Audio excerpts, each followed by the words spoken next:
If you told us 1 week ago that we would be standing in the parking lot of the Forum in Inglewood, California on Friday, the day of the UFC 232 weigh-ins, we'd probably say we're going to be late for UFC 232 at T-Mobile Arena in Las Vegas.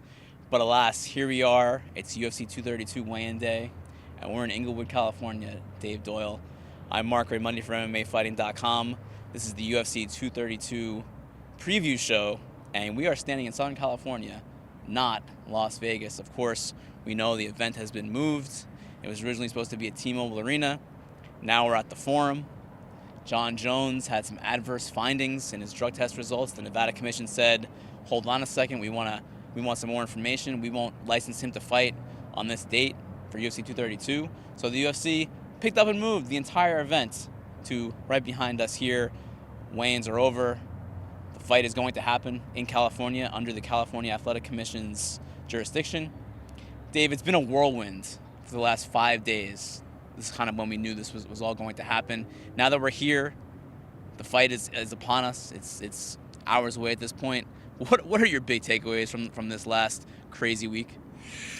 At this stage of the game, it's starting to feel like whenever the UFC has a big event that is just going to be bedlam. Just absolute, you never know. Going all the way back to the show in Brooklyn with Conor McGregor and the Dolly and Khabib Nurmagomedov fighting Ally Quinta, all the way up to UFC 229 and everything after that. You know, we have our week-to-week, never-ending schedule of UFC events. They come and they go, but it just seems like chaos is just part and parcel of the biggest UFC events in this DW/Endeavor era. So as much as you don't want to embrace it, it almost feels like we have to accept it. Really no choice, because here we are, and if you want to watch Jon Jones and Alexander Gustafsson fight on Saturday, you have to plunk down your $65 to do it from the Forum. There's a lot of aspects, Dave, of this story that I want to ask you about, starting with this, the doping part of the story. Jon Jones, again, adverse findings in multiple tests beginning in August that we found out just yesterday on Joe Rogan's podcast when Jeff Novitzky did an interview there. Has all these adverse findings. They come out in some tests. They don't come out in other tests. The latest one was in early December, and that's when the Nevada Commission kind of pulled the plug and said, we want to find out more information. But USADA and the California Commission are saying this is the same metabolite that he tested positive for back in July 2017. He was already punished for that. He should not be punished again. We have scientists and we have experts telling us this is the case, and he should not be sanctioned for something that he's already sanctioned before. Nowitzki said today, he used the words double jeopardy. Do you buy what USADA, California, and some of the scientists in this case are saying? So here's the problem. The story seems to be changing as we go, right? We just heard a couple hours ago before the weigh-ins today that the California State Athletic Commission was not informed of some of Jones' most recent tests before they had their hearing a few weeks back, in which they basically cleared Jon. Who knows how that meeting would have went had they had that information. It seems like this is a very hastily done move to save this fight ahead of information coming out, for lack of a better way to put it.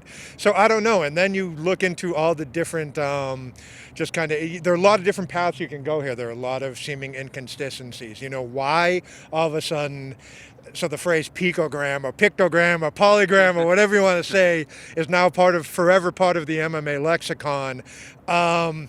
Why is that a viable excuse now? Why was this not an excuse for Tom Lawler or Frank Mir or any of a couple dozen other fighters who have been suspended for really teeny tiny little traces of stuff in their system?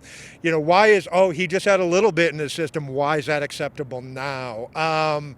Because this is just still an evolving story, I don't want to say anything too definitively, because obviously things are going to come out when Nevada has its hearing with Jones next month.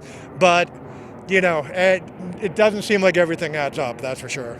And of course, the UFC and USADA would probably say to the Frank Mears and the Tom Lawlers, well, Jones has actually already been punished for this thing. It's an old metabolite. It's just still hanging around in the system. He was already punished. He was already fined $205,000 by California. He was already sanctioned, suspended 15 months by USADA. That's what they would say in that story. But again, there are, like you said, inconsistencies where Dana White, you could see him on UFC Embedded, one of the episodes this week, telling Alexander Gustafsson all the tests were negative for Jon Jones, and now Jeff Novitzky is saying, well, actually, hold on, there were multiple that came with this adverse oral turinabol metabolite in his system. So it is a little bit confusing to the layman too. You don't expect as a fight fan to have to know what a picogram is. It's the whole thing is very confusing. There are other aspects of the story too, Dave. The fact that the UFC moved the entire event. Now, they could have gone on. They could have postponed the Jones Gustafsson fight for another card, another date, and just rolled with the Chris Cyborg versus Amanda Nunes women's featherweight title fight, which is, by the way, maybe the best fight in women's MMA history. They could have rolled with that as the main event. They didn't. They uprooted the entire card, inconveniencing thousands of fans, inconveniencing all the fighters and their teams on the roster. What do you make of this? I mean, why would they do that? It's just a bad. It was a bad call. It was a rash decision. Obviously they feel like the amount of money they're going to make off a pay-per-view with Jon Jones on the card is going to be worth whatever the costs are that they're losing at the gate. Because look, at the end of the day, this is just a mercenary business about making money. For all the talk about the morality of what they're doing, it's a big business. They're not going to let any of this get in the way of keeping the fight. But that said, I don't know if they've thought through some of the potential long-term damage of what this move could potentially bring. I've spent quite a bit of time over the last 24 hours talking to fans who had purchased tickets in Las Vegas, and some of them canceled their trips outright. Some of them had the flexibility to get tickets to come out there. All of them are angry. All of them feel like they've been let down, and this is the second time in the month that the UFC has canceled a major arena date on a Saturday night. You have to wonder, how many times does this have to happen before major arena operations say, is the UFC really a reliable partner to go into business with? There are a lot of aspects to this that I don't know if they really thought it all the way through when they made such a rash decision. So at the end of the day, we still have fights to talk about as well. This whole thing is obviously kind of a cloud hanging over this entire card, which, again, a week ago, we would be talking about as one of the biggest cards, one of the best cards of the year by far. The return of Jon Jones, the return of Alexander Gustafsson. Again, one of the best, if not the best, women's MMA fights of all time. Let's start with the main event. So it's Jon Jones. He's back off of this 15-month suspension. Some people think that he should not be back from the suspension. You have Alexander Gustafsson, who it feels like he's very much, with all the stuff in the background, he's very much, I just want to be here so I can get this fight back. It's a rematch from 2013, a very close fight. It seems like Gustafsson's like, I don't care if he's on steroids. I want to fight him. I want to go prove that I'm better than him, even if he's on steroids. This fight in general, are you still excited about it after all of what's going on? Yes and no. Look, I don't want to be too much of a downer because I know the fans are still interested in this fight. I think it'll be an exciting fight in and of itself. But I got to say, if Jon Jones wins the championship tomorrow night, yes, there's an asterisk next to his name. I feel like, we've been through this one too many times. It always pops up, as a reporter pointed out at yesterday's press conference, it always pops up with Jon on fight week. There's a little bit of a boy who cried wolf type of aspect to this. The man who relinquished the light heavyweight championship today, Daniel Cormier, has been tested and tested and tested, going all the way back to his Olympic wrestling days, and has never tested dirty. So if he ends up relinquishing the championship without losing it, and Jon Jones is the champion after this, yeah, I know what happened when they fought, but there's a really, really big asterisk next to his name. So I'm having a hard time wrapping my brain around that. We'll see when the pay-per-view buys come in. whether people agree with me or not. But that's there. Now, that said, yeah, sure, it was a great fight the first time around. It was, in my mind, one of the 5 greatest fights in the history of mixed martial arts. It was exciting. It was thrilling. And then Gus went out from there and had an equally exciting fight with Daniel Cormier. And I don't see anything that has happened in the cage from either of these competitors since then that suggests that this won't also be an exciting fight by the time that the cage door shuts. And for everything we're saying about the fans who got screwed in Las Vegas, I mean, for the fans here in LA, this is like getting a little bit of a Christmas gift because it's cheap tickets and they got a hell of a card and an excellent fight on top. It is crazy how close Alexander Gustafsson has come twice. Not just once to winning the UFC light heavyweight title, but twice against, you said, Jones, Cormier. One judge, 2 judges go the other way, and we could be talking about him as possibly a long-term 205-pound champion. It's crazy how it falls. Also wanted to add to that, too, with Jones going before the Nevada Commission next month, what happens if he wins and then Nevada ends up suspending him? Then what do? Do you strip him of the belt again? I don't want to speculate too much, but that is certainly within the realm of possibility. Anyway, your pick, Dave. Jones, Gustafsson 2. Who you got? Man, at the end of the day, for everything I just said, I'm not picking against Jon Jones until someone proves me otherwise, I see it going the distance, and I see it playing fairly similarly to the first time. So, yeah, Jones by decision. I concur. I have a hard time picking against Jones until anyone can show that he can be beaten by something that's not a drug test.